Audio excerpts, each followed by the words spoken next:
Good evening. Well, it was a very well-kept secret, but we learnt first thing this morning that en route to Stansted Airport was the President of Ukraine, Volodymyr Zelensky, and there to meet him was, the Prime Minister, Rishi Sunak, and it was down to the House of Commons. He sat in the gallery through, without doubt, the politest Prime Minister's questions that I've seen for a very long time. It was then Westminster Hall, a joint session of both Houses of Parliament addressed by the Ukrainian President, and then off to Lulworth British Army camp in Dorset for a big press conference. Let's begin with the Ukrainian President giving thanks to Boris Johnson in Westminster Hall earlier on today.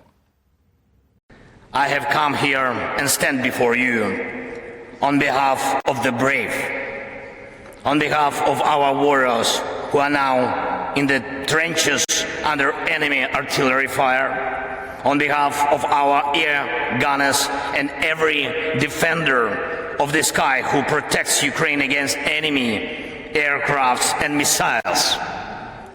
Boris, you got others united when it seemed absolutely impossible. Thank you.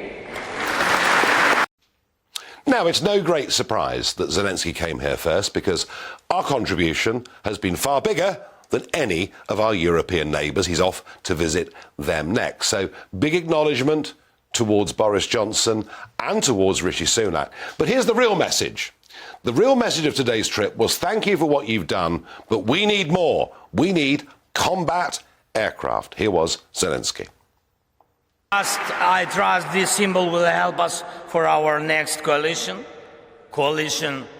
of the planes, and I appeal to you and the world with simple and yet most important words: combat aircrafts for Ukraine, wings for freedom. Now, Boris Johnson, in the wake of that, said we should send 100 Typhoon jets to Ukraine. It would seem Boris Johnson actually would send every bit of military equipment we've got to Ukraine right now and leave nothing with us. Rishi Sunak, after that request from the Ukrainian president, said he had ordered the Ministry of Defence to investigate what fighter jets we may be able to send. And bear in mind, there is training on those jets already underway. And here was the response, here was the public response we got from Rishi Sunak in Lulworth just an hour ago. The Challenger tanks are going to be on the battlefield, as I said, in a matter of weeks.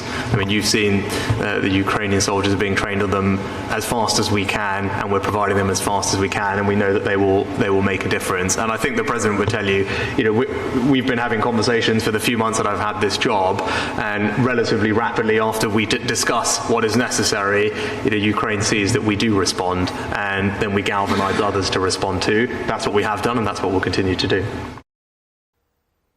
So the message is very clear. We take the lead and we galvanise others to follow. It's pretty clear that we are going to be committing some of our jets.